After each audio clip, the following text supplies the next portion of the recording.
ये हमने डिस्कस किया था सुबह की कर्म कांड का कोई फ़ायदा है नहीं, वो यूज़लेस है। मतलब कर्म को कर्म नहीं काट सकता। अगर हमने कोई कर्म गलत किया है, दूसरा कर्म करके उसको नहीं कर सकते कुछ भी ठीक। लेकिन ज्ञान की महिमा बताई कि ज्ञान में पावर है। ज्ञान से भी पाप नष्ट हो जाते हैं ज्ञान से। ये भी बड़ी अजीब बात है नहीं, ज्ञान से चीज़ों को समझने से। अगर आपको समझ में बात आ जाए कि हाँ भाई समझ गया बंदा, वैसे ये बात सही है नहीं। हम लोग ऑफिस वगैरह में देखते हैं कि कहते हैं हाँ समझ गया, लेकिन बात नहीं करेगा समझ गया वो। नहीं ऐसे बोलते हैं लोग। बात समझ आना जरूरी है।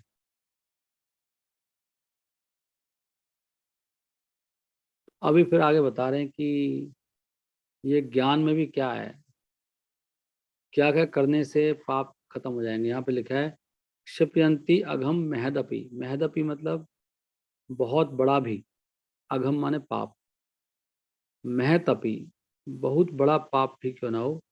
क्षिप्यंती क्षिपंती अघम, क्षिपंती अघम, क्षिपंती अघम, तो वो भी सब सब नष्ट हो जाते हैं। वेणु गुल्म, वेणु होती है ना, वेणु मतलब बांस को बोलते हैं वेणु। तब बांस की बंसी, बांस की होती है क्या बंसी, उसको वेणु बोलते हैं। वेणु का मतलब बांस है। बांस के गुल्म, बांस के जो पत्ते हैं गुल्मम। अच्छा, इसमें अर्जुन अग्रज प्रभु आए कि नहीं आए? somebody can call him, I think he should be there। उनको पता नहीं लगा होगा। अर्जुन अग्रज प्रभु, तो ध्यान से सुनिएगा क्लास। वेणु गुल्मम इव अनलहा, अग्नि से वेणु के जो पत्ते हैं, बांस के जो पेड़ के नीचे पत्ते हैं, वो सब जल के भस्म हो जाते हैं। इसी प्रकार जो ज्ञान अग्नि है, उससे भी हमारे सारे पाप धुल जाते हैं। देह वाग बुद्धि जम, अपने देह से पाप करे हों, शरीर से, वाणी से और बुद्धि से भी पाप करे। बुद्धि लगा के पाप करा हो आपने, जम उससे उत्पन्न सारे पाप। तो क्या क्या बनना पड़ेगा? धीरा और धर्मज्ञ श्रद्धान्विता, जो ये सब नियमों का पालन करते हैं। वैसे बता रहे हैं ये सब जो ऊपर लिखा है। जैसे कि तपस्या करना, ब्रह्मचर्य का पालन करना एक तपस्या है। आप लोग नोट कर सकते हैं। आजकल ये बात लोगों को क्लियर नहीं है कि ब्रह्मचर्य का भी शास्त्र में बहुत कुछ वर्णन आता है। और ब्रह्मचर्य पालन करने से 9 फायदे होते हैं। पता है सबको कौन कौन से फायदे होते हैं ब्रह्मचर्य पालन करने से? और यहाँ पे लिखा है कि तपसा ब्रह्मचर्येण, ब्रह्मचर्य का पालन करना बहुत बड़ी तपस्या है। और ब्रह्मचर्य का मतलब क्या होता है? 8 प्रकार के मैथुन का त्याग करना ब्रह्मचर्य है। 8 प्रकार से, वो आपको ब्रह्मचर्य वाली किताब में मिलेगा। हरे कृष्णा हरे कृष्णा। तो तपसा ब्रह्मचर्येण, तो इस प्रकार ब्रह्मचर्य का पालन करने से ये तपस्या होती है। उससे हमें मन को, शमेना मतलब मन को कंट्रोल करना चाहिए, और दमेना, दमेना मतलब इंद्रियों को। और क्या करना चाहिए? त्यागेना, दान करना, त्याग करना चाहिए अपनी धन दौलत का। दान करना चाहिए, मतलब त्याग मतलब दान करना चाहिए। सत्य बोलना चाहिए। शौचाभ्याम, साफ शुद्ध होना चाहिए। कम से कम 2 बार तो स्नान करना ही चाहिए। शौचाभ्याम। और यमेना, यमेन का मतलब है कि किसी दूसरे को कष्ट मत दो। नियमेन हरिनाम का जप करना चाहिए। ये प्रभाज लिख रहे हैं, अनुवाद में देखेंगे आप। तो एग्जैक्टली जो मैं बोल रहा हूँ वही लिखा है। तब सा ब्रह्मचर्य, तो होगा क्या उससे? क्षिपयंती, क्षिपंती क्षिपंती अघम महतपि, बड़े से बड़े पाप भी सब खत्म हो जाएंगे। जैसे कि एग्जाम्पल दे रहे हैं, अग्नि का एग्जाम्पल। अग्नि से बांस के सारे पत्ते जल जाते हैं जंगल में, जो नीचे पड़े रहते हैं। और इसी प्रकार सारे पाप धुल जाते हैं ये सब करने से। तपसा ब्रह्मचर्येण समेन चा दमेन चा, तपसा ब्रह्मचर्येण समेन च दमेन च त्यागेन सत्य शौचाभ्याम यमेन नियमेन वा, ये श्लोक है। तो ये सब चीज़ें जरूर बता रहे हैं आप। त्यागेन, सत्य बोलना, सत्य बोलना भी बहुत बड़ी बात है। हम सोच रहे हैं कि कभी, मैं देखता हूँ अक्सर भक्त लोग झूठ बोलते रहते हैं, लेकिन उनको ये पता नहीं है कितना नुकसान होता है। आपने झूठ बोल के चलो बात तो घुमा दी, और कोई आपको कुछ कहेगा नहीं, अभी मान लिया आपने झूठ बोल के बात पूरी घुमा दी, लेकिन आपका फ्यूचर कितना खराब हो रहा है वो नहीं दिखाई दे रहा किसी को भी, कि हमारा बहुत नुकसान होता है झूठ बोलने से। उसका भी पाप है झूठ बोलना एक। तो वो देवता तो देख रहे हैं झूठ बोला इसने, तो आपको बाद में बहुत कष्ट भी आएंगे हम सबको। एक झूठ का भी कुछ दंड होता है ना, इसका हाथ तोड़ दो, इसकी उंगली में कुछ कर दो, जिसका दांत तोड़ दो, हो सकता है ऐसे होता हो, इसके यहाँ पे दर्द कर दो, तो कान फोड़ दो, कान से कम सुना सुनाए, आई साइट कम कर दो। झूठ बोलने से क्या होता होगा, नहीं गले का कुछ प्रॉब्लम क्रिएट कर देंगे, पता नहीं क्या करेंगे। लेकिन झूठ, सत्य, तभी तो लिखा सत्य बोलना चाहिए। त्याग है ना सत्य। और सत्य का मतलब एक विषय भी है कि हमें केवल भगवान की बात करनी चाहिए, और कुछ बात करना झूठ है। झूठी दुनिया है, झूठी बातों में लगे रहना, इधर उधर की बातें करते रहना, वो सब असत्य है। तो त्यागे न सत्य शौचाभ्याम, त्यागे सत्य नियमेन और यमेन, यमेन नियमेन वा, यम और नियम दोनों पालन करना चाहिए। और फिर इससे क्या होगा, अगर ऐसा करेंगे तो ये कह रहे हैं, ऐसे धीर पुरुष का और जो धर्मज्ञ, एक होता धार्मिक होता है, एक होता धर्मज्ञ। धर्मज्ञ का मतलब है धर्म को जानने वाला। धार्मिक तो लोग हैं सब, धर्म का पालन तो करते हैं, पता नहीं जो भी करते हैं, रीति रिवाज, कांड, जो भी कर्म कांड। लेकिन धर्मज्ञ कोई भी होता है, धर्म के रहस्यों को जानने वाला धर्मज्ञ। ज्ञ माने जानने वाला, धर्मज्ञ। तो हमें धर्मज्ञ होना चाहिए। और धीरा, धीर का मतलब क्या है? धीर का मतलब है कि जो कभी विचलित नहीं होता है किसी दुख से। जैसे सर्दी से, जो सर्दी में भी और गर्मी में सेम रहता है, मतलब गर्मी में तो क्लास में आता है, सर्दियों में नहीं उठता सुबह मंगला आरती। तो धीर नहीं है वो। आई एम सॉरी, हरे कृष्णा। धीर का मतलब यह है कि, धीर का मतलब क्या है?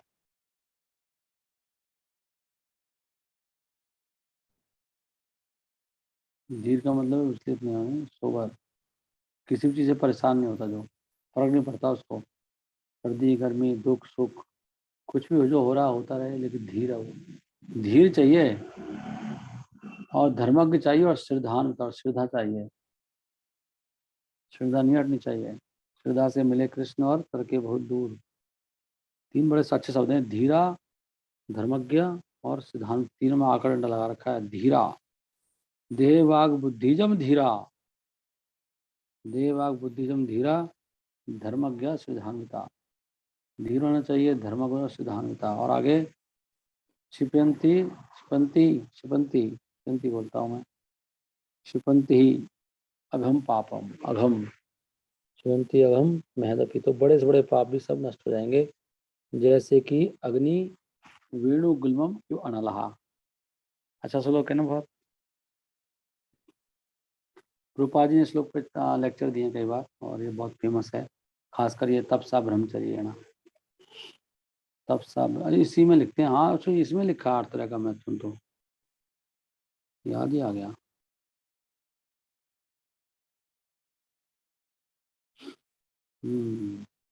रूपा जी से यहीं पे लिखा है। रूपा जी बताते हैं इसमें कि तपस्या का मतलब क्या है, what is the meaning of तपस्या। तपस्या का मतलब जब मन को और इंद्रियों को एक ही पॉइंट लगाना, तो तपस्या बोला गया है। बहुत तपस्या कर रहा है, मन की तपस्या तो नहीं कर रहा, मन तो घूमे जा रहा है इसका। मन को भी और इंद्रियों को भी, पांचों इंद्रियों को।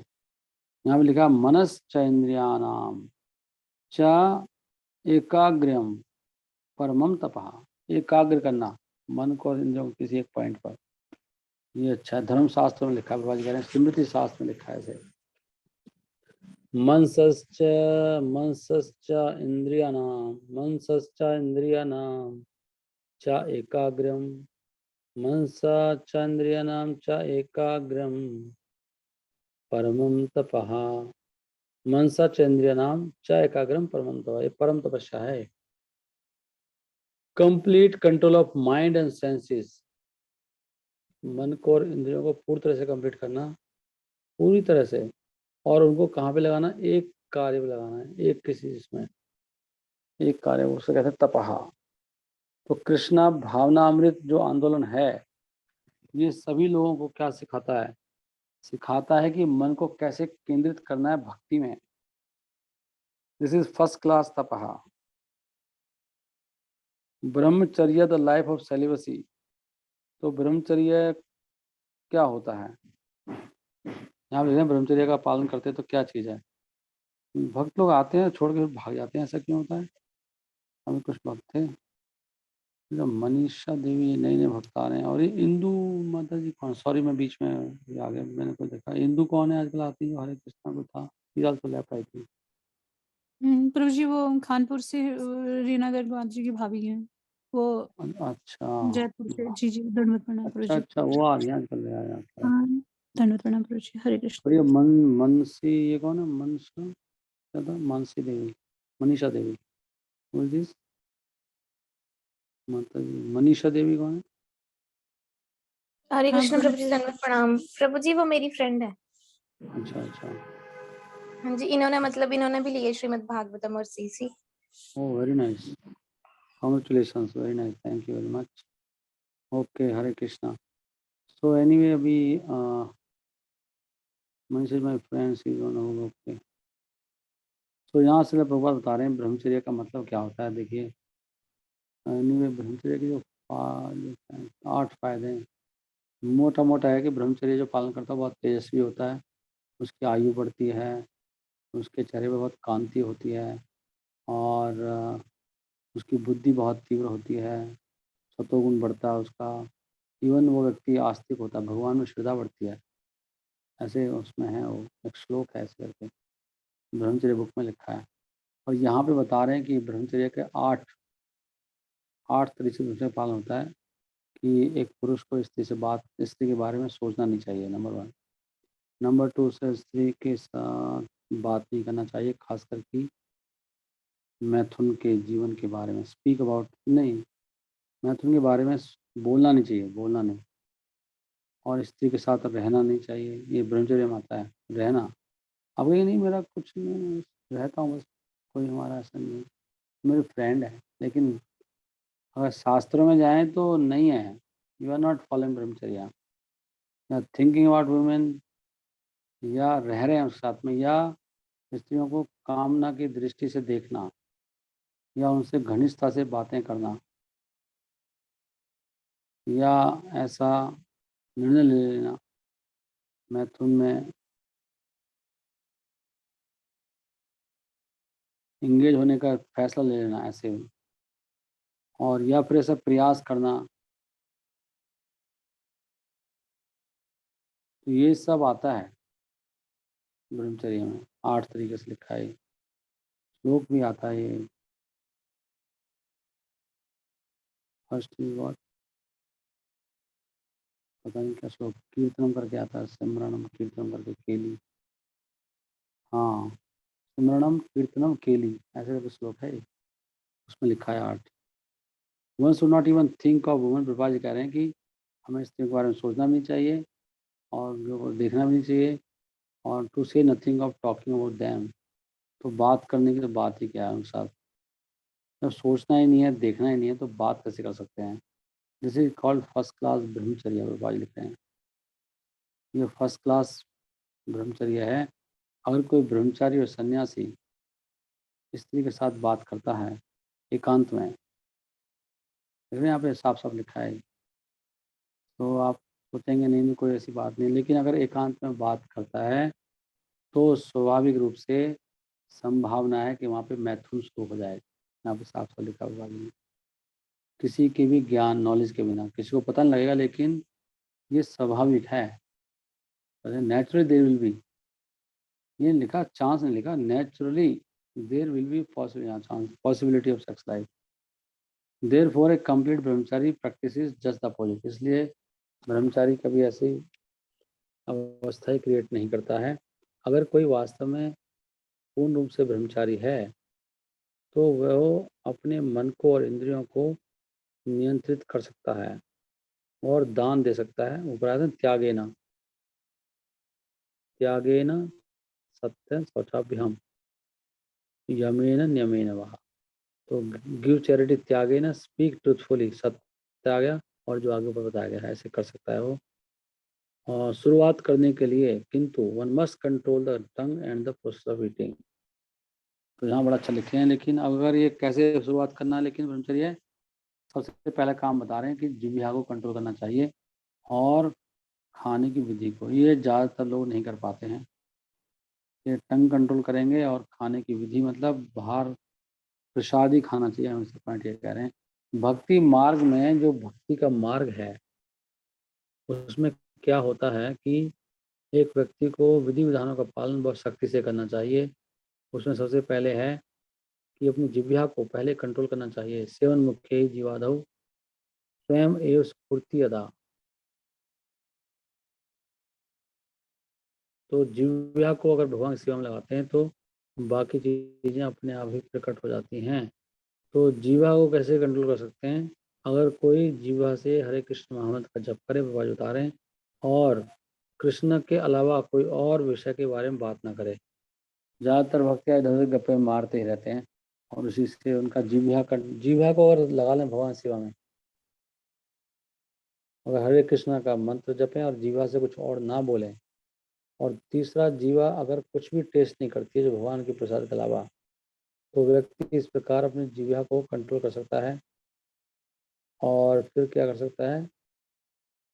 ब्रह्मचर्य का पालन कर सकता है। और दूसरे कि one can control the tongue in this way. अगर कोई ऐसे अपने टंग को कंट्रोल कर सकता है तो ब्रह्मचर्य और दूसरे जो शुद्ध करने वाली विधियां हैं वो अपने आप आ जाएंगी। तो it will be explain in the next verse. अगले श्लोक में बताया जा रहा है कि जो भक्ति का मार्ग है वो बिल्कुल पूर्ण है और इसलिए वो सकाम जो कर्मों का मार्ग है या जो ज्ञान मार्ग है इन दोनों से श्रेष्ठ है। वेदों से उद्धृत करते हैं प्रभुपाद जी की श्रीला वीर राघवाचार्य बताते हैं कि ऑस्टेरिटी का मतलब क्या है। तपस्या का मतलब है कि जितना संभव हो उतना उपवास रखना। तपसा अनासक्तेना, जितना संभव हो उसको क्या कहते हैं? तपस्या। रूप गोस्वामी ने भी सलाह दी है कि अत्याहार मतलब बहुत ज़्यादा खाना वो वास्तव में भक्ति में बहुत बड़ी बाधक है। हम लोग ज़्यादा खाते हैं ना, इससे ही प्रॉब्लम होती है और माइंड खराब होता है, माइंड भागता बहुत। इसलिए भगवत गीता में ये बताया गया है कि युक्ताहार विहारस्य युक्त चेष्टस्व कर्मसु युक्त स्वप्न आबोधस्य योगो भक्ति दुखा। देख पा रहे हैं आप? तो इसलिए भगवान ने बोल ही दिया गीता में कि ये सब चीज़ें जरूरी हैं।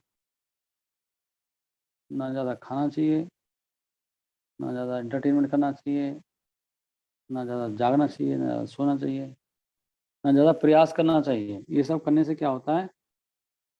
प्रॉब्लम बढ़ती है। तो हमें योगा करना, योगा तो कृष्ण भक्ति है और साथ में ये सब हमें ना ज़्यादा करनी चाहिए ना कम। उससे क्या होगा? हमारे सारे कष्ट खत्म होते हैं। साफ लिखा है योगा भक्ति दुखा। दुख हा का मतलब है खत्म हो जाते हैं। दुखा, दुख का हनन हो जाता है इस योग से। 14वें श्लोक में जो शब्द धीरा है, धीरे का मतलब कौन है? धीर का मतलब है कि जो किसी भी परिस्थिति में डिस्टर्ब नहीं होता है। तब कोई भी परिस्थिति हो दुनिया की, किसी भी परिस्थिति में डिस्टर्ब उसको दूर धीरा। भगवान खुद ही कह रहे हैं धीरा होना चाहिए, धीरा। तो धीर शब्द बड़ा महत्वपूर्ण है श्लोक में। कृष्णा कहते हैं अर्जुन को 2.14 में, मात्रा स्पर्शास्तु कौन्ते या शीतोष्ण सुख दुखदा आगमा अपाइनो नित्यास तास तिक्स्वा भारतः। यहाँ भगवान कह रहे हैं कि जो मात्रा, जो इंद्रियों के स्पर्श से जो भी सुख दुख आते हैं वो सहन करना चाहिए। वो सब सर्दी गर्मी के समान है और आने जाने वाले हैं। आगमो पाइनो नित्यास तम प्रतीक्षा भारत। अनित्य से अनित्य है, यहाँ पे सब अनित्य है ना। आगम पाइनो सब जहाँ कुछ भी नहीं रुके ना, दुख ना सुख, सब अनित्य है। उनको सहन करना चाहिए हमें, सर्दी और गर्मी की तरह, शीत और उष्ण की तरह, सुख दुखा, सुख दुखदा। हे सन ऑफ कुंती, ये जो क्षणिक सुख और दुख हैं जो आते हैं और जाते हैं समय के अनुसार।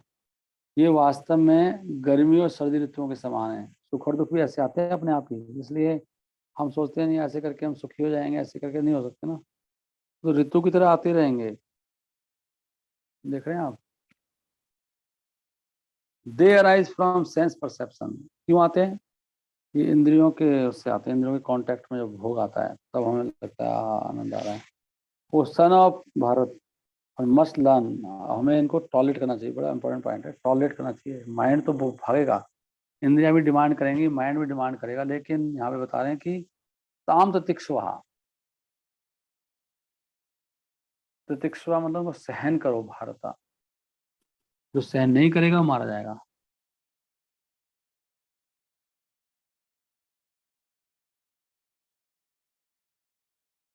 तो भौतिक जीवन में बहुत सारे डिस्टरबेंस हैं। क्या क्या है? आध्यात्मिक, अधिदेव और अधिभौतिक। अधिभौतिक जो इन डिस्टरबेंसेस को सहन करना सीख लेता है वो वास्तव में धीर है। जितने भी कष्ट है ना, मन के कष्ट हों, शरीर के हों, देवों से आ रहे हों या कोई जीव दे रहा हो, जो सबको सहन कर लेता है वो वास्तव में धीर है। अब सहन करना नहीं, हम एक्शन नहीं करेंगे हो, पर हम डिस्टर्ब नहीं होंगे। मतलब पॉइंट ये सहन करने का मतलब है कि आगे से आप डिस्टर्ब नहीं है, अंदर से बिल्कुल कुछ भी हो जाए। इज गुड श्लोक और नॉट? वेरी गुड श्लोक।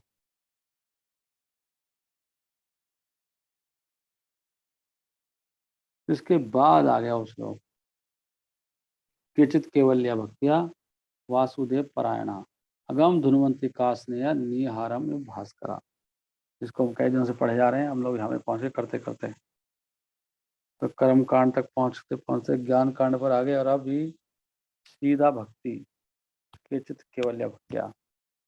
इससे सारे कष्ट करते हैं। अगम धुनवंती का स्नेह, का स्नेह मतलब पूर्ण रूप से पाप। अभी पहले वाले में क्या हो रहा था कि सारे पत्ते जल गए, लेकिन अंदर अंदर की जड़ें हैं ना वो वहीं पर है। इवन ब्रह्मचर्य पालन करने से भी प्रवृत्ति नहीं जाएगी, प्रवृत्ति जाएगी शुद्ध भक्ति करने से। तपसा ब्रह्मचर्य न समेन दमेन वा त्यागेन सत्यम स्वताभ्याम समेन दमेन वा। देह वाक बुद्धिजम धीरा धर्मज्ञ श्रद्धान्विता, ये सब होना पड़ेगा। और चिपंती अघम महतपि वेणु गुलमम शिव अनलहा। दो श्लोक थे, अच्छे श्लोक हैं। ये तीसरा भी, ये तीनों श्लोक बड़े अच्छे हैं, याद करने वाले हैं ये।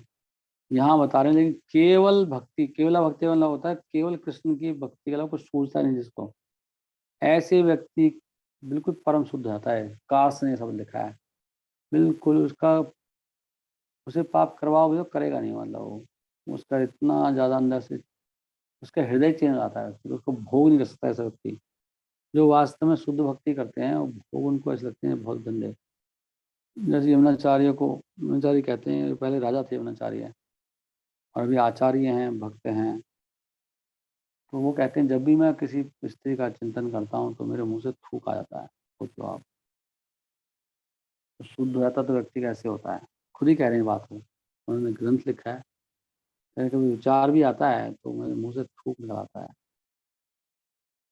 भोग के बारे में सोचते हैं कितना निम्न भोग है ये। कहाँ आत्मा कहाँ शरीर। शरीर में 9 छेद हैं, 9 की 9 जैसे गंध निकलता है, लेकिन हमारी मन इतना मलिन हुआ पड़ा है। जैसे सुअर को मल अच्छा लगता है, ऐसे हमको ये वात पित्त और कफ का बना हुआ शरीर, जिसमें अंदर बॉडी में मल मूत्र गंध कफ भरा पड़ा है, फिर भी अच्छा लगता है। वो कहते हैं ब्रह्मचारी, जब मैं कभी सोचता हूँ तो मुझे तो थूक आता है। नहीं, ये श्लोक कौन निकाल के दिखाएंगे? कहाँ पे कोट किया है श्लोक? श्लोका बुक में है श्लोक। कैसे स्टार्ट होता है श्लोक? ध्यान नहीं आ रहा। अहोबत जैसे करके ना, तो याद नहीं आ रहा।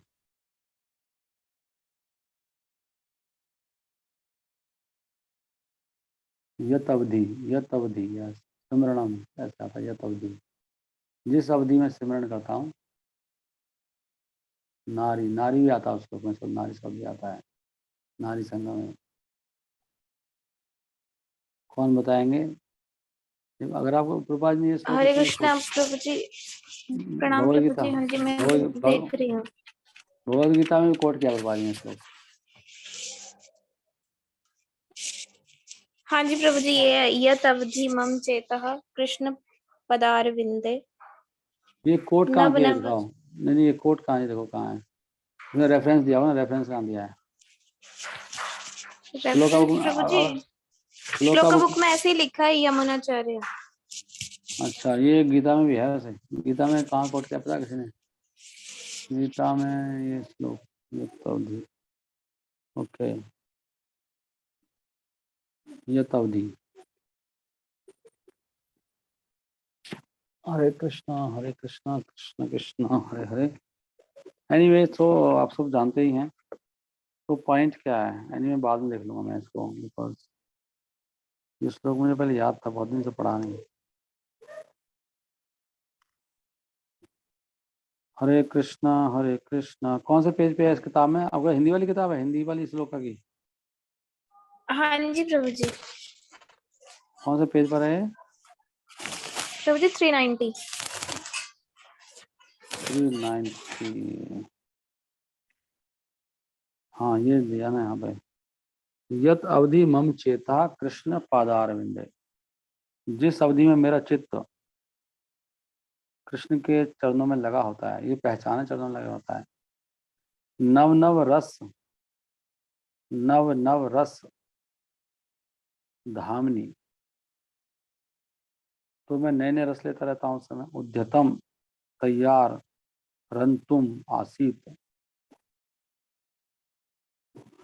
तो जब नए नए रस लेता रहेगा व्यक्ति, तो उसको कैसे, मतलब जो कोई व्यक्ति कृष्ण के चरणों में का मन लगा है, पदार विंदे मतलब चरण कमलों में मन लगा है, और नए नए रस ले रहा है, नव नव रस धाम, नव नव रस धामनी, उद्यतम, रंतुम आसीत।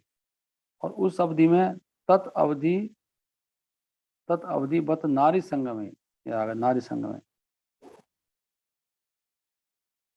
समर्यमान है, तब मेरे को अगर नारी संगम का अगर मेरे को याद आ जाए कभी माइंड में, तो माइंड का तो भरोसे कुछ भी याद आ सकता है। तो ऐसे अगर हो जाता है कभी मेरे साथ में, तो क्या होता है, भवती मुख विकार, तो मेरा मुंह सुकड़ जाता है, विकार आता है। और क्या विकार आता है? भवती मुख विकार सुष्ठु निष्ठी वनम चाह। तो क्या होता है, बहुत ज्यादा थूकने को मन करता है। निष्ठी वनम चाह, निष्ठी वनम थूकने की क्रिया चाह, सुष्ठु बहुत ही। तो ये शुद्ध शुद्ध अवस्था में व्यक्ति का बिल्कुल अलग तरह का मन आता है। जो शुद्ध हो जाता है ना माइंड में, ऐसे होता है। हर एक का शुद्धि का लेवल है नहीं, जो हाई लेवल पे शुद्ध हो जाएगा तो व्यक्ति ऐसे ऐसे उसका मन आता है। ऐसे वो बता रहे हैं, वो ऐसे झूठ नहीं बोल रहे, वो अपनी स्थिति लिख रहे हैं अपने आप ही। यमुनाचार्य, भवती मुखकार सुष्ठु, सुष्ठु का मतलब बहुत ही। निष्ठी वनम, से निष्ठी वनम होता है थूकने की क्रिया को होता है निष्ठी, निष्ठी वनम चाह। तदति बत, बत का मतलब है बत, अहो, बत का मतलब होता है अहो, नारी संग में समरिया मान है। ये कहीं कोट पता नहीं लिखा नहीं, it is okay, anyway that's very nice. Hare Krishna Krishna Krishna Hare Hare, Hare Ram Ram Ram Hare हरे।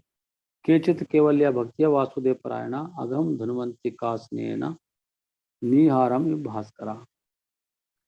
तो ये जो शुद्ध भक्ति है, उससे तो पाप करने की प्रवृत्ति भाग जाती है। ये है असली असली भक्ति। शुद्ध भक्ति का ये है पहचान। जैसे सूर्य के आने से सारा धुंध भाग जाता है, तो जब पूरी शुद्ध भक्ति आती है तो अंदर तक के ना सोच विचार सब, इच्छाएं, सब कुछ धुल जाता है। बीज भी नष्ट हो जाता है, पापों का बीज, प्रवृत्ति नष्ट हो जाती है। ये बहुत अच्छा श्लोक है। ये श्लोक हमने पढ़ा था कि नहीं पढ़ा ना? या दिस इज वेरी नाइस श्लोक। आपको मैंने दिया था ना उसमें, लेकिन आप देखना आपको कैसा लगता है। तब कितना दिया था, अब कैसा लगता है आपको? यहाँ पर बताने से पहले से सुखदेव गोस्वामी ने उदाहरण दिया था कि the dried leaves of creepers beneath a bamboo tree may be completely burnt to ashes by a fire। तो इससे पहले वाले में दिया था एग्जाम्पल, वेणु गुल्मम इव अनलहा। वेणु गुल्मम में बांस के पत्ते, तो सूखे पत्ते हैं लताओं के एक पेड़ के नीचे, बांस के पेड़ के नीचे, वो सब जल जाते हैं, राख बन जाते हैं अग्नि के द्वारा।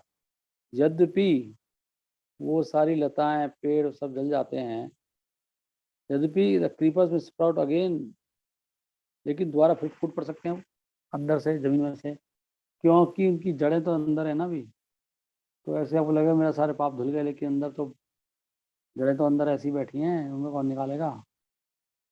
वो तो फिर लौट आएगी, 1 साल के बाद, 2 साल के बाद, होता 15 साल के बाद आ जाए, 60,000 साल के बाद लौट के आ गई। बताओ फिर समुद्र की। आप सोचो 60,000 साल से मैं पालन कर रहा हूँ प्रभु ब्रह्मचर्य का, लेकिन देखो कितनी बड़ी बात है, 60,000 साल। रूट तो अंदर ही था ना, रूट नहीं जला, root is still in the ground. जड़ तो अंदर थी ना, हृदय में अभी भी भोग की, वो कभी भी फूट पड़ सकती है। इसलिए शुद्ध भक्ति की जरूरत है, और शुद्ध भक्ति के लिए गुरु और वो चाहिए, साधु चाहिए, उनके अंडर चाहिए, पिटाई चाहिए, पिटाई। मूर्ख बनना पड़ेगा, नहीं तो जाएंगे नहीं पाप। कोई बोलेगा नहीं प्रभु जी, नहीं नहीं आपको नहीं पता है, अरे सब पता है आपको, शुद्ध भक्ति थोड़ी प्राप्त कर लिया आपने। तो शुद्ध भक्ति तो दिखाई देती है सबको, कोई समझ जाएगा। सबसे पहले तो रोज क्लास में आना, 3-4 क्लास में, सुबह डेली उठना, ग्रंथ पढ़ना। भी तो साधना ही नहीं हो रही, शुद्ध भक्ति कहाँ से आ गई आपके अंदर? अभी तो साधना ही पूरी नहीं हो रही हमसे। तो गुरु बताएगा कौन सही भक्त है, कौन कितना इंडिपेंडेंट है। जितना डिपेंडेंसी आती है उतना शुद्ध भक्ति बढ़ती आगे। मेन पॉइंट है दीनता, जिज्ञासु, श्रेयोत्तम। कितनी जिज्ञासा है, कितने क्वेश्चन ही नहीं आ रहा आपके हृदय में, तो कहाँ से शुद्ध भक्ति आ गई?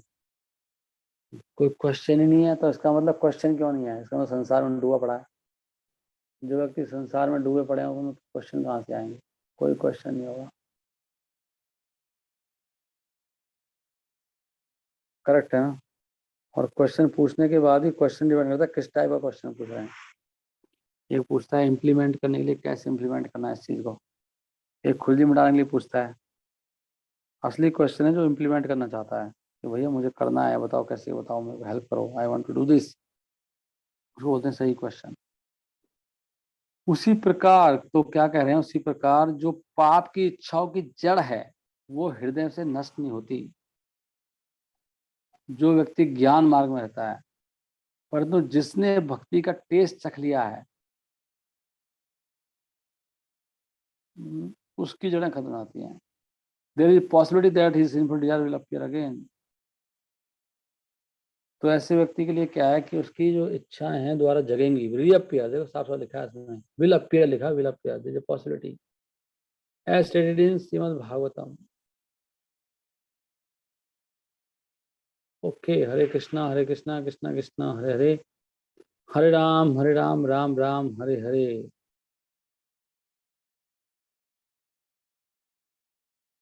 हमने गलत पढ़ लिया था ये। जिसके पास भक्ति का टेस्ट नहीं है, but who has no test, एक ज्ञानी है, ज्ञान प्राप्त करा, भक्ति का टेस्ट नहीं आया, उसके लिए संभावना है कि उसकी पाप इच्छाएं द्वारा प्रकट हो जाएं। भागवतम में क्या बताया जा रहा है, ये श्लोक था जिसको मैं उस दिन, ये था ना वो, ये पूरा नहीं दिया यहाँ पे, पढ़ेंगे पूरा है। ये श्लोक यहाँ पे आया था जब हम पढ़ रहे थे उस दिन। श्रेयाश्रितिम भक्तिम उदस्यते विभो, क्लिशन्ति ये केवल बोध लब्धे, तेषामसौ क्लेशल एव शिष्यते, नान्यत् यथा स्थूलतो सा अवघाति नाम। श्रेयस्थितिम भक्तिम उदस्यते विभो, क्लिशन्ति ये केवल बोध लब्धे। कौन बोल रहे हैं? ब्रह्मा जी कह रहे हैं ये। श्रेयस्थितिम भक्तिम उदस्यते वो, क्या कहना चाह रहे हैं बताओ? उनको बहुत क्लेश मिलता है। क्लेशंती ये केवल बोध लब्धि है, केवल ज्ञान प्राप्त करते हैं, उनको बहुत कष्ट मिलता है। और ये पहला सूत्र का मतलब क्या है? श्रेय श्रुतिम, श्रेय श्रुतिम, पाथ, श्रुति मतलब पाथ, मार्ग, भक्तिम उदस्य, रिजेक्टिंग ते हो क्लिशंती, जो भक्ति को छोड़ के, है ना, भक्ति को छोड़ के रिजेक्ट करके,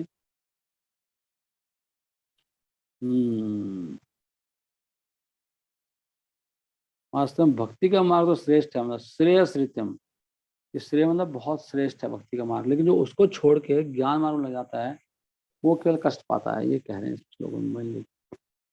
अगर कोई इसको छोड़ देता है, कौन सी भक्ति को, शुद्ध भक्ति के मार्ग को छोड़ देता है और वो ज्ञान में लग जाता है, ज्ञान का मतलब है कि अपने तुक्के से ज्ञान चलाना, वो व्यक्ति बहुत कष्ट पाएगा और उसको उसका रिजल्ट भी नहीं मिलेगा। हरे कृष्णा कृष्ण कृष्ण हरे हरे, हरे राम राम राम हरे हरे।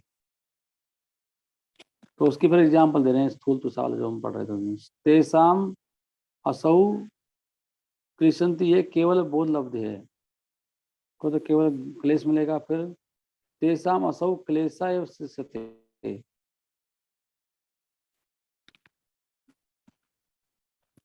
शिष्यते उसके पास क्या बचता है? तेसाम असौ केवल क्लेश बचते हैं इसके पास, केवल नान्य था। और ये लोग कैसे हैं? जैसे कि वो थोती भूसी को पीट रहे हो, इसलिए दासत्व भाव बहुत बड़ा है। इससे नेक्स्ट लोग हैं उसमें बहुत क्लियरली गुरुवारी समझाएंगे। ओके, अभी तो हम वहाँ आ गए थे ना।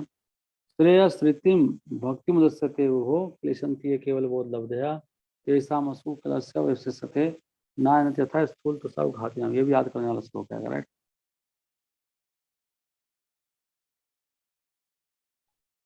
ओके, हरे कृष्णा कृष्ण कृष्ण हरे हरे, हरे राम राम राम हरे। यहाँ बता रहे हैं आप कि जो ज्ञानी हैं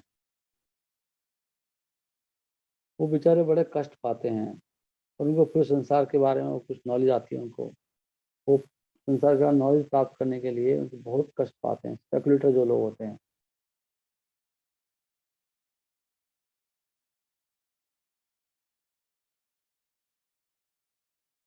ठीक है ना, speculators who undergo great labor to gain material world by distinguishing between sinful and pious activities, but who are not situated in those service are prone to material activities। जो भक्ति नहीं करते हैं वो फिर भौतिक कार्यों में लग जाते हैं, हालांकि वो डिफ्रेंशिएट तो करते हैं, ये पाप है, ये अच्छा नहीं है जी, ये सही नहीं है, करते रहते हैं। अल्टीमेटली ये लोग भौतिक दुनिया में खत्म हो जाते हैं और उनका पतन हो सकता है और वो सकाम कर्म में लग जाते हैं, चाहे वो ज्ञान मार्ग में क्यों ना हो। ज्ञानी के लिए बोल रहे हैं, ज्ञानी अल्टीमेटली ज्ञानी के लिए बड़ा खतरा है। हालांकि ज्ञान की यहाँ पे उसे श्रेष्ठ बता दें, ज्ञानी भी तो पूरे चांस हैं द्वारा कर्म में लग जाएगा अगर कोई भक्ति से अटैच हो जाता है, किंतु अगर तो उसके भौतिक भोग की इच्छाएं अपने आप ही शांत हो जाती हैं, उसके लिए अलग से प्रवेश करने की आवश्यकता नहीं है। हरे कृष्णा कृष्ण कृष्ण हरे हरे, हरे राम राम हरे हरे। देख रहे हैं आप भक्ति मार्ग कितना श्रेष्ठ है। भक्ति पर ईशा अनुभवा विरक्ति अन्यत्र चाह, भक्ति में तीन चीज आती हैं, पर ईशा का अनुभव, विरक्ति होती है और क्या होता है? पोषण होता है उसका। भक्ति पर ईशा अनुभवा विरक्ति अन्यत्र चाह से काला। अगर कोई भक्ति में आगे बढ़ता है तो भौतिक कार्य चाहे उसके पाप हो या पुण्य, दोनों उसके लिए बेकार, उसको ना पुण्य में इंटरेस्ट रहता है ना पाप में, इसलिए पहचान भक्ति। कोई बहुत पुण्य करा जा रहा है तो इसका मतलब भक्त नहीं बना हुई। अगर भक्त होगा तो उसका पुण्य के कार्यों में कोई इंटरेस्ट होगा नहीं। यही कृष्णा भक्ति का असली टेस्ट है, देख रहे हैं आप।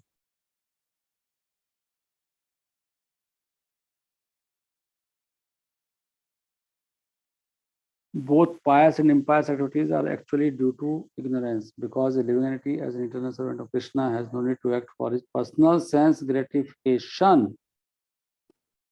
तो पाप करना, पुण्य करना, ये दोनों क्या ज्ञान कारण होते हैं, क्योंकि जीव भगवान का सनातन दास है, उसको अपने लिए कुछ भी करने की जरूरत नहीं है, अपनी तृप्ति के लिए साफ साफ लिखा है। इसलिए जैसे ही कोई व्यक्ति भक्ति के धरातल पर आता है, वो अपनी अटैचमेंट पाप और पुण्य दोनों से छोड़ देता है और किस में इंटरेस्ट होता है, केवल कृष्ण कैसे संतुष्ट होंगे इसमें ध्यान रखता है। और ये प्रोसेस है भक्ति का। This process of bhakti doing service to Krishna release one from the reactions of all activities. तो ये भक्ति जो है भगवान की शुद्ध भक्ति, ये व्यक्ति को सारे पापों से मुक्त कर देती है, चाहे वो आने वाले क्यों ना हो, चाहे बीज के रूप में क्यों न पड़े हों। ये भक्ति की बहुत बड़ी महिमा है। ओके, तो मैं अभी, क्योंकि मुझे 8:30 पे मेरी एक और मीटिंग है अर्जेंट, सो मैं इसको यहीं पे विराम दूंगा। मैं इसको सुबह पढ़ूंगा पूरा और आपको आनंद आएगा कल। बहुत गहरा है इसमें, बहुत गहरी बातें हैं इसके अंदर, बहुत तात्पर्य लिखा है और बाद में बहुत ही इम्पोर्टेंट है जो हर एक को समझ में भी नहीं आएगा। तो आप सुबह जुड़ने का प्रयास करिए। अभी किसी का कोई प्रश्न है तो बताइए। हरे कृष्णा कृष्णा कृष्णा हरे हरे, हरे राम राम राम हरे हरे। ग्रंथराज श्रीमद् भागवतम की जय, श्रील प्रभुपाद की जय। आपको मेरे को ओपन करना होगा, I can open you please. ये सस का गुण है, क्वेश्चन घाटा है। और क्वेश्चन नहीं पूछते हो तो आपका घाटा है। हर भक्त को कोशिश करना चाहिए क्वेश्चन पूछने के लिए। हरे कृष्णा, बताइए, कह रहे हैं कुछ? ये किसी का माइक खुला है, आई थिंक अभिषेक सैनी।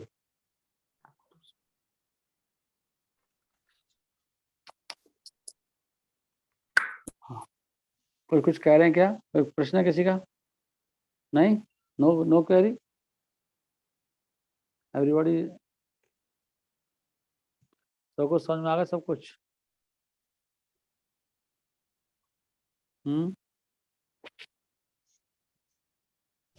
हरे कृष्ण प्रभु जी। हरे कृष्णा।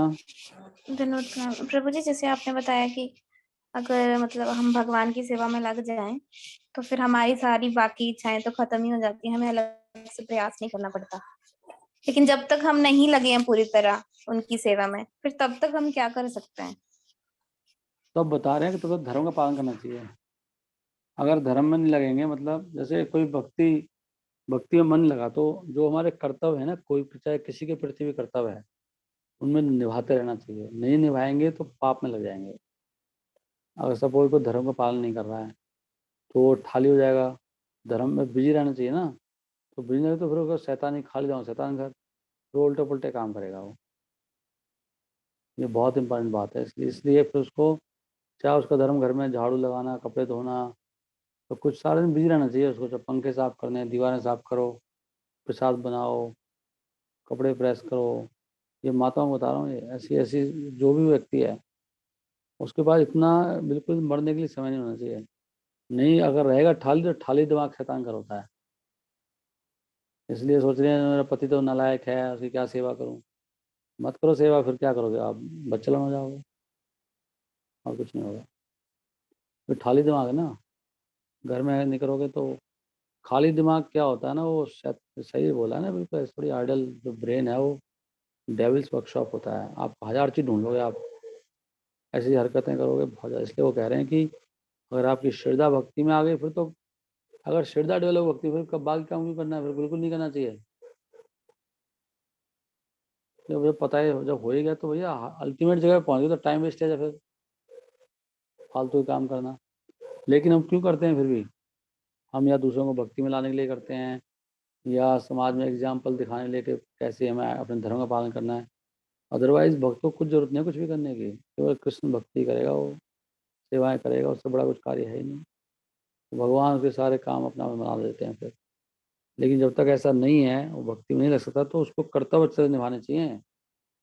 नहीं तो क्या करेगा वो? एक नंबर का वायत हो जाएगा। सबसे बड़ा खतरा है व्यक्ति को खाली दिमाग। और उसके माइंड की कोई वो नहीं, लिमिट नहीं है। माइंड कहाँ लेके जाएगा, कहाँ पटकेगा जाके, माइंड का कोई भरोसा नहीं कर सकते, कुछ भी निकाल लेता कहीं से भी। बहुत सबसे ज़्यादा नालायक मतलब इस दुनिया में माइंड है वो। इतनी स्पीड है इसकी सोचने की, करने की, रिजेक्ट करने की। 1 मिनट में रिजेक्ट करता है, 1 मिनट में वो करता है, कभी कुछ कभी कुछ। और हम समझ नहीं पाते माइंड करे जा रहा है, माइंड की बात माने जा रहे हैं, माने जा रहे हैं, माने जा रहे हैं। माइंड एक नंबर का बदमाश है। अभी हम सबका मन बदमाश है आज की डेट में, सबका। इसलिए माइंड की सुननी नहीं चाहिए। करेक्ट है। हाँ जी प्रभु जी, जैसे हमारी जैसे मेरी भक्ति तो भी जैसे वैसे चल रही घना तरल, कि कभी तो बिल्कुल एंगेज होते हैं 24 आवर्स कृष्ण की सेवा में, और कभी नहीं होते तो फिर माया में पड़ जाते हैं। तो मतलब जब ऐसे हो तो फिर धर्म का पालन करने का मन करता नहीं है कि चलो हमारे टाइम वेस्ट हो रहा है, हमें तो सेवा में लगना चाहिए। फिर ऐसे मुश्किल होता है कि करें क्या। वो संस्कार हैं, वो धीरे धीरे कटेंगे। अच्छी तरह जब भी भक्ति करते हैं थोड़ा कंसंट्रेशन अच्छी तरह से करना चाहिए। और वैष्णवों की सेवा करें, वैष्णव से प्रार्थना करें, भगवान से प्रार्थना करें। भगवान हेल्प करते हैं, धीरे धीरे सब सही हो जाएगा।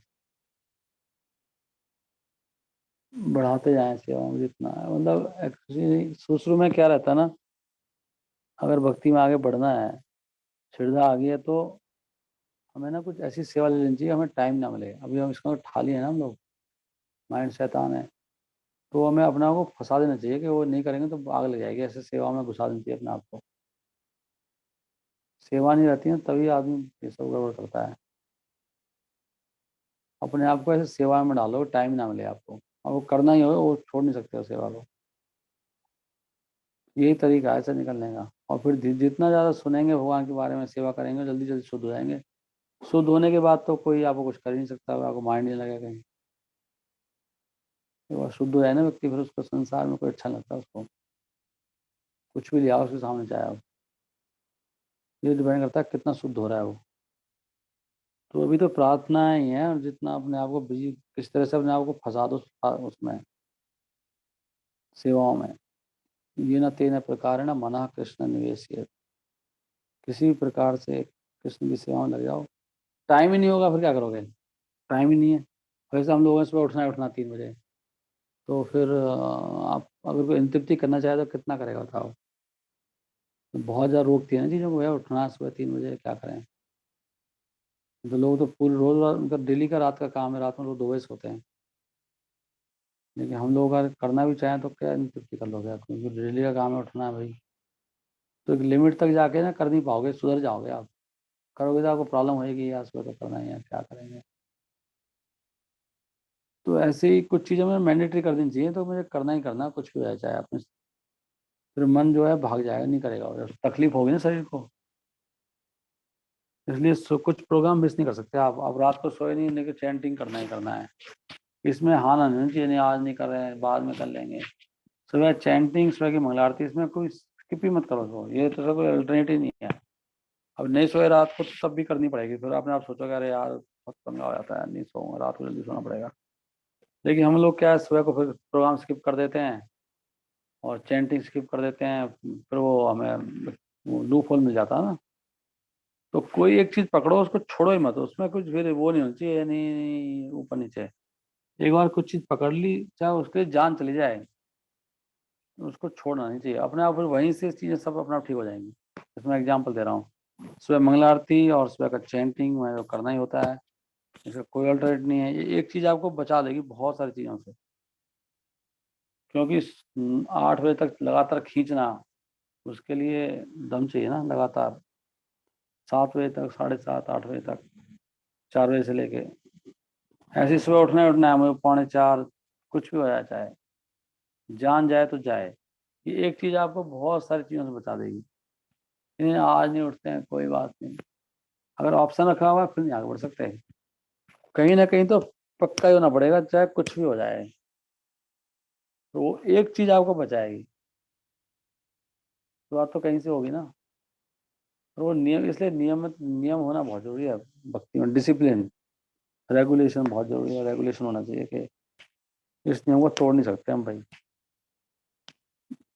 एक बार आपने बांध को तोड़ दिया ना, बांध जैसे बांध है, अपने संकल्प पे रखा है, फिर कंट्रोल, फिर वो तहस नहस करके ही सब कुछ उजाड़ के ही दम लेगा वो बांध, ऐसे होता है। इसलिए संकल्प तोड़ने नहीं चाहिए। कोई भी आपने नियम का भंग किया, कुछ रिस्क लिया, फिर वो छोटा मोटा काम नहीं, वो पूरा उजाड़ करके बंद होता है वो बांध में। अगर आपने छेद कर दिया नीचे, फिर तहस नहस करेगा नगर को पूरा। ऐसी जिंदगी है हमारी बस। ठीक है। हाँ जी प्रभु जी, धन्यवाद, प्रणाम। हरे कृष्णा। 8:31 हो गया है, तो स्टॉप नाउ। श्रील प्रभुपाद की जय। निताई गौर प्रेमानंदे। हरि हरि हरे बोल।